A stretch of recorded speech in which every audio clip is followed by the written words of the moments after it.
오늘이 2월 중순이더라고요. 생각을 해보니까. 엊그저께 신년 예배 드린 것 같은데 벌써 이제 달이 2달째 지나가고 있습니다. 화살같이 한 해가 또 지나가겠구나 하는 생각이 들었습니다.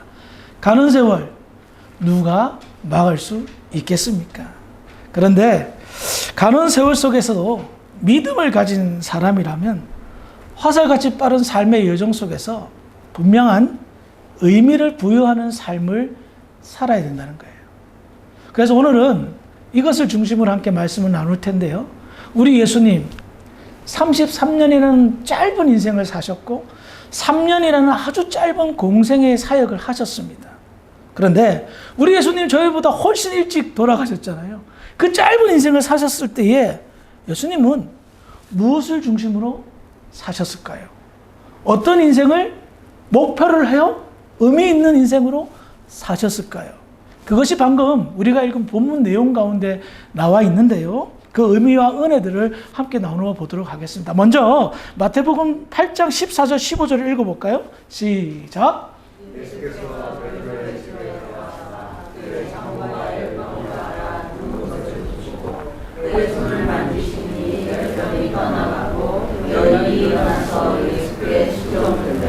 방금 읽은 본문을 보니까 베드로의 장모가 열병이 들어서 굉장히 어려운 상태인 것 같습니다. 누가복음에 보면은 중한 병에 걸렸다라고 표현하는 걸 봐서는 아마도 거의 죽기 일보 직전에 열병을 앓고 있었던 것 같습니다. 그래서 사람들은 예수님에게 도움을 구하는 거예요. 예수님이 베드로의 장모의 병에 들었다는 소문을 듣고 이제 찾아가서 이 베드로 장모를 그냥 생각도 없이 어떻게 다른 거 할 여유도 없이 바로 고쳐서 살려줍니다. 자, 베드로 장모가 치유가 됐어요. 치유된 다음에 표현이 아주 여러분 그냥 스쳐 지나가게 보서는 안 됩니다.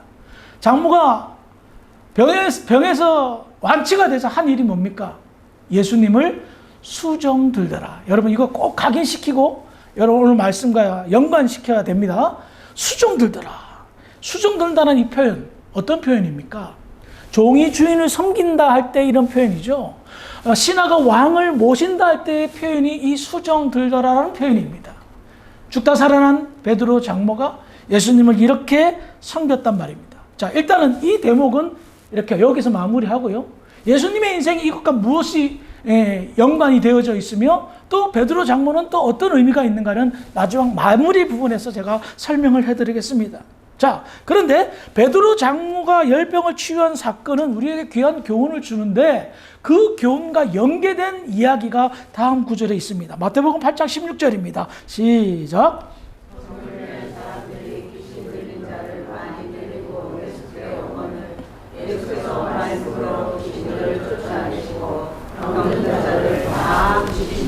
이 말씀은 잘 아시죠? 예수님께서 신유의 능력이 있다라는 소문이 온 유대 땅에 퍼졌습니다.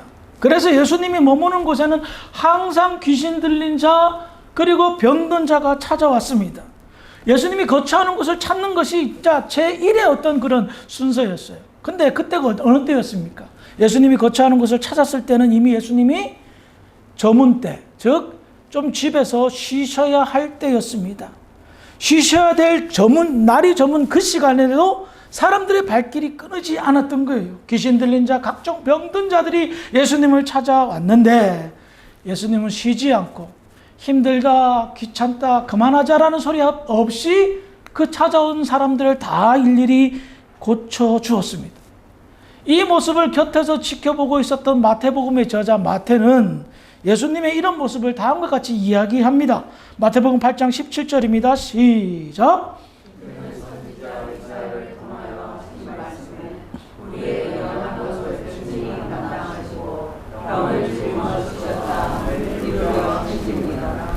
이사야 53장 4절에 있는 말씀을 인용하여 마태는 예수님의 삶이 이러했다라고 평가하고 있습니다. 사실 그 당시에는 처음에는 마태는 몰랐습니다. 왜 예수님이 쉬지 않고 병든 자를 고치고 귀신 들린 자를 물리치는지 아이, 주님, 좀 쉬셔야죠. 우리가 오늘만 있습니까? 내일도 있는데요. 그럼에도 불구하고 예수님은 끊임없이 밀려드는 병자들을 고쳐주셨습니다. 이해가 안 됐죠, 처음에는.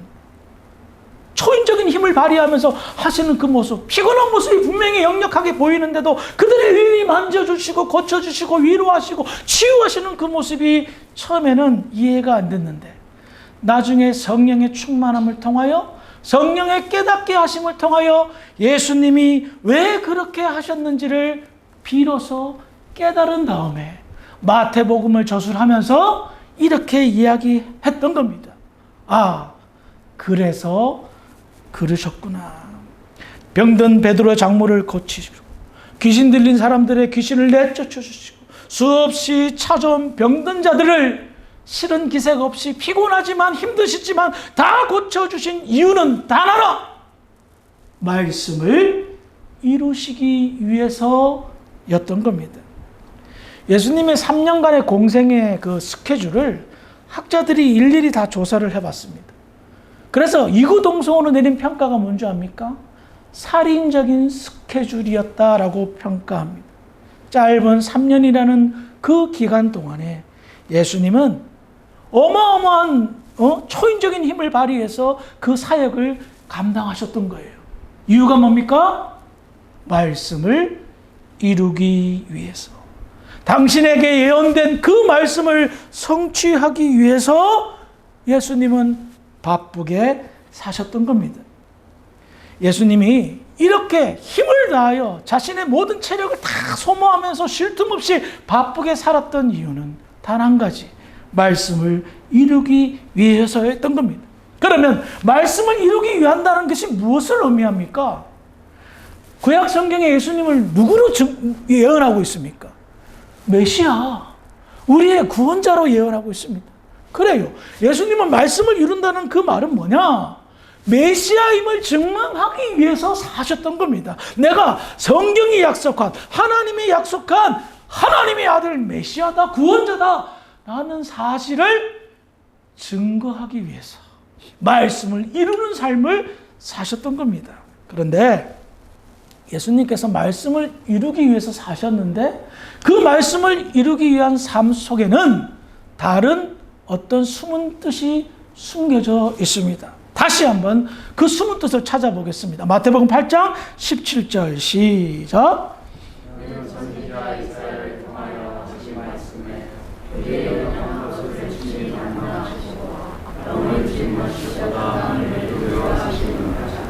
그래요. 우리 연약한 것을 친히 직접 담당하시고 병을 짊어지셨도다 라고 말하고 있습니다. 이것은 무엇을 말합니까? 예수님은 우리의 연약함을 아십니다. 그리고 그 연약함을 해결하기 위해 사셨다는 거예요. 종합적인 의미에서는 말씀을 성취하기 위해서, 이루기 위해서, 메시아임을 증명하기 위해서 사셨는데, 그 속뜻과 내용과 삶의 면모를 살펴보니 전부 우리의 연약함을 짊어지기 위함이었단 말입니다. 저는 이 말씀을 통해서 너무 위로를 받고 크게 힘을 얻었습니다.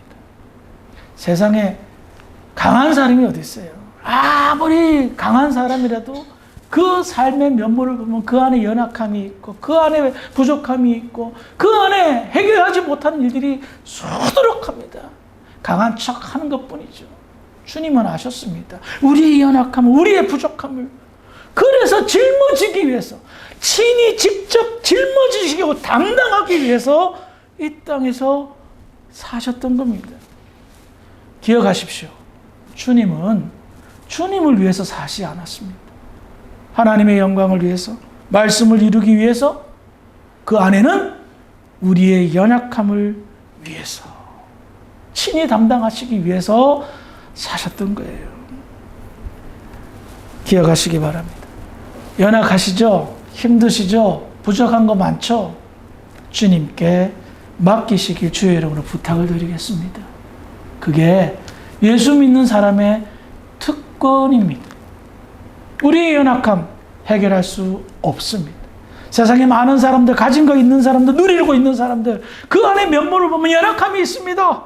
그런데 그걸 못 맡깁니다. 못 맡기니 누릴 수 있음에도 불구하고, 부족한 것이 없음에도 불구하고 항상 공허하거나 항상 부족하다고 여기, 또 마음에 평강이 없이 살아가는, 그거 불쌍한 거 아니에요? 그런데 우리는 그것보다 훨씬 없이 사는 것처럼 보이지만 주님께 우리의 연약함을 맡김으로입니다. 내 마음에 평강이 있고 내 마음에 회복이 있고 우리 삶에 은혜의 풍성함이 있다라는 겁니다. 좀 아멘 좀 하세요. 안 좋아요 그거. 믿는 특권인데. 아멘? 그래요. 믿는 특권이 우리한테 있지 않습니까? 우리의 연약함을, 우리의 고통을 우리 예수님은 절대 외면하지 않고 모른 척하지 않으십니다. 그러므로 2024년도 화살같이 빠르는 우리의 삶 속에서 우리의 연약함을 고군분투하며 혼자 짊어지려 하지 마시고 주님께 맡겨 그로 말미암아 누리게 되는 영적인 포만감을 많이 누리시는 복된 저와 여러분들이 되기를 주의 이름으로 축원합니다. 다시 본문으로 돌아와서 예수님의 삶은 어떤 삶이었다? 말씀을 이루기 위한, 말씀을 성취하는 삶이었습니다. 그래서 말씀을 이루기 위한 예수님의 행적들을 다 찾아보면 좋겠지만 시간 관계상 대표적인 것 한두 가지만 추려보겠습니다. 먼저 마태복음 4장 12절 16절인데요. 우리 한 절씩 읽어보겠습니다. 교독합니다. 예수께서 요한이 잡혔음을 들으시고 갈릴리로 물러가셨다가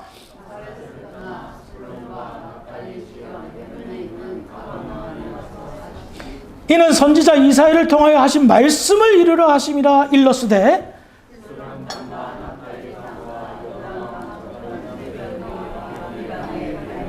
함께 있습니다. 흑암에 앉은 백성이 큰 빛을 보았고 사망의 땅과 그늘에 앉은 자들에게 빛이 비치었도다 하였느니라. 우리는 여기에서 세례 요한이 죽은 이후에 예수님이 사역지를 옮기셨어요. 그리고 옮김과 동시에 사는 곳도 옮기셨어요. 그것은 북쪽 갈릴리 지역에 있는 가버나움을 중심으로 옮기셨는데 이 옮기심이 성경 말씀을 이루기 위함이었다는 거예요. 당시 이스라엘 북쪽은요, 아주 우리식으로 말하면 버림받은 땅이라고 해도 과언이 아니었어요. 이상한 사람들이 사는 곳, 정말 낮고 천한 사람들이 사는 곳. 그래서 예수님의 제자였던 나다넬이 나사렛에서 무슨 선한 것이 나오겠냐, 말도 안 된다 라고 빈정댔던 이유가 다 있었습니다. 나사렛 예수라고 하니까 말이에요. 그런데 예수님이 그 우리식으로 하면 아주 시골 같은 외면받은 땅에서 사셨고 사역의 중심지로 했다는 이 모든 것이 말씀을 이루기 위함이었다고 성경은 증거하고 있다는 겁니다. 그럼 보십시다. 예수님은 사는 것도 사역하는 것도 일하는 것도 다 말씀을 이루기 위함이었다는 거예요. 저는 이 말씀 묵상하면서 저와 여러분들이 한국의 제일 끝에 이 아르헨티나에서 사는 것도 하나님의 계획이 다 있고 그 계획과는 나중에 살펴보겠지만 말씀을 이루기 위함이었구나 라는 사실을 깨달았습니다. 솔직히 여러분 오늘 한국으로 따지면 설날이에요. 설날 연휴가 있고 정말 뭐 이렇게 가족들이 모여서 떡국먹하는 그런 계절인데 우리는 이 먼 곳에 와서 지금 한참 덥고 설날 뭐 우리가 언제 뭐 그런 거 지켰어? 하면서 전혀 그런 거 없잖아요. 오늘 점심 떡국이에요? 아니죠. 그럴 리가. 더운데. 근데 보세요. 우리가 여기 와서 산다?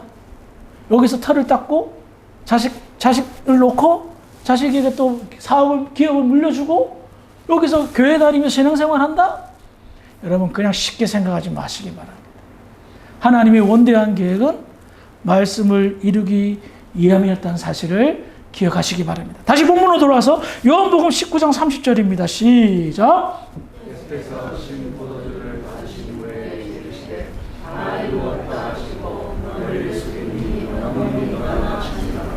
자, 이 말씀은 뭐예요?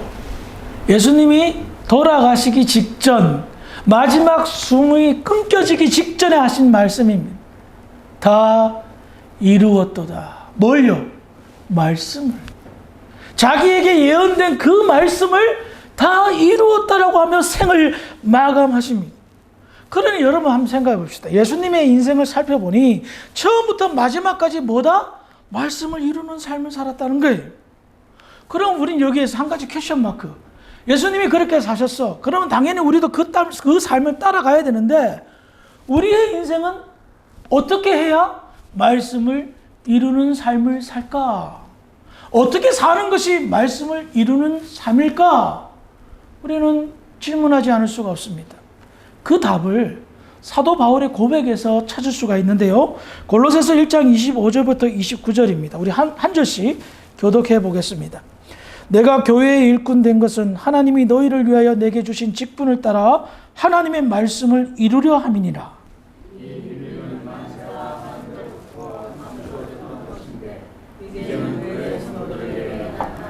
하나님이 그들로 하여금 이 비밀의 영광이 이방인 가운데 얼마나 풍성한지를 알게 하려 하심이라. 이 비밀은 너희 안에 계신 그리스도시니 곧 영광의 소망이니.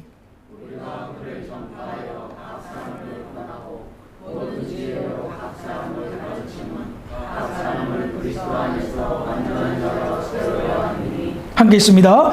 이를 위하여 나도 내 속에서 능력으로 역사하시는 이의 역사를 따라 힘을 다하여 수고하노라. 힘을 다하여 수고하노라. 이 마지막 말씀이 예수님께서 쉬지 않고 열심히 사역했던 모습과 매치가 되고요. 무엇보다도 1장 25절에 보면 바울이 내가 일꾼 된 이유가 뭐다? 하나님의 말씀을 이루기 위함이라 말하고 있습니다. 지금 자기가 사명자 된 직분을 받은 이유에 대해 설명하는 거예요. 내가 왜 직분을 받았다? 내가 왜 사명을 받았다? 하나님의 말씀을 이루기 위함이다. 그래서 그는 쉬지 않고 힘을 다하여 수고한다. 그럼 그 내용이 뭡니까? 말씀을 이루는 삶. 그리스도가 메시아다.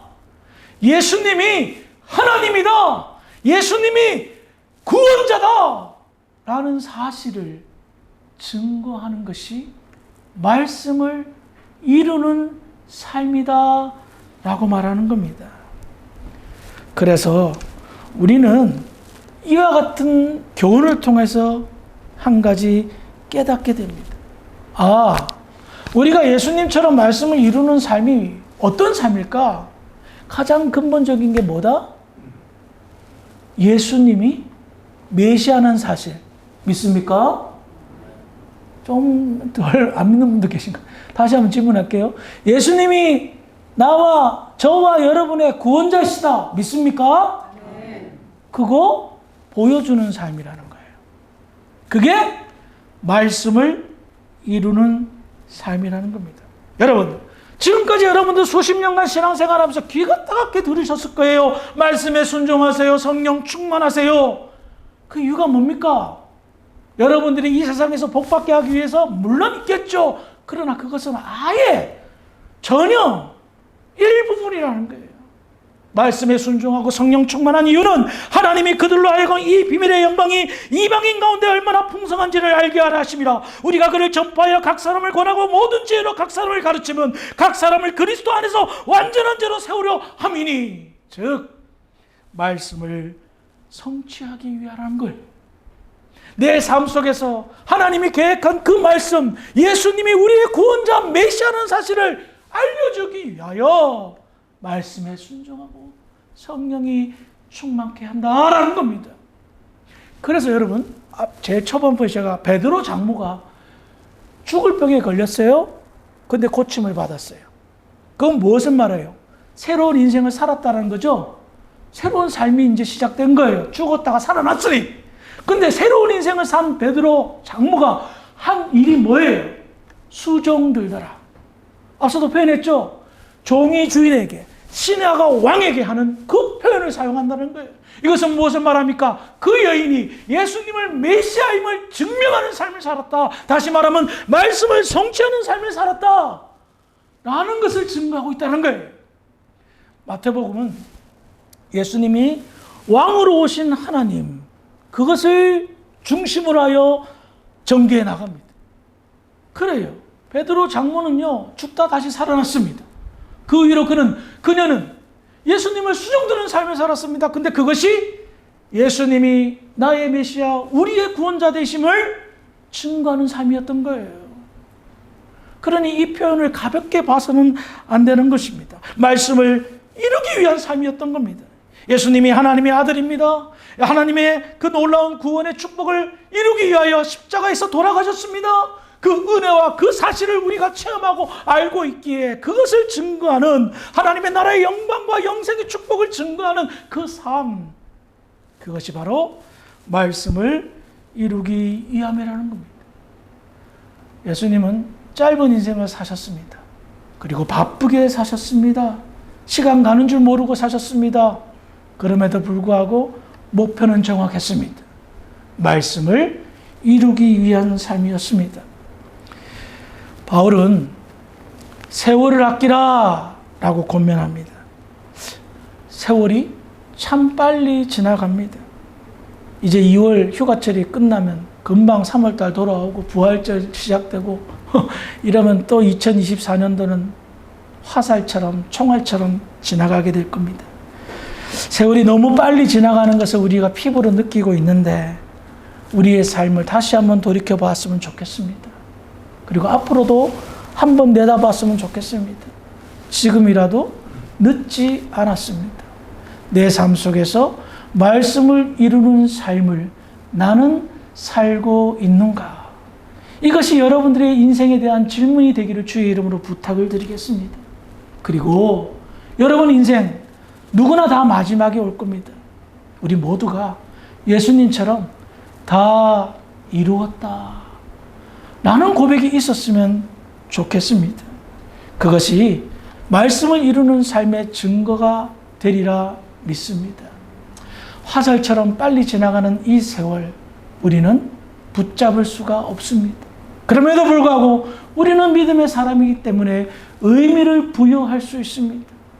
예수님처럼 말씀을 이루는 삶, 예수님이 우리의 메시아여 구원자라는 것을 증명하는 삶이 가장 의미 있는 삶이며, 화살같이 빠르게 흘러가는 이 세월도 부담 없이 감사하며 보낼 수 있으며, 주님처럼 마지막에 다 이뤘다라는 고백이 있을 때에 그 사람의 인생은 모두가 평가하기를 성공한 인생이라 평가할 수 있단 말입니다.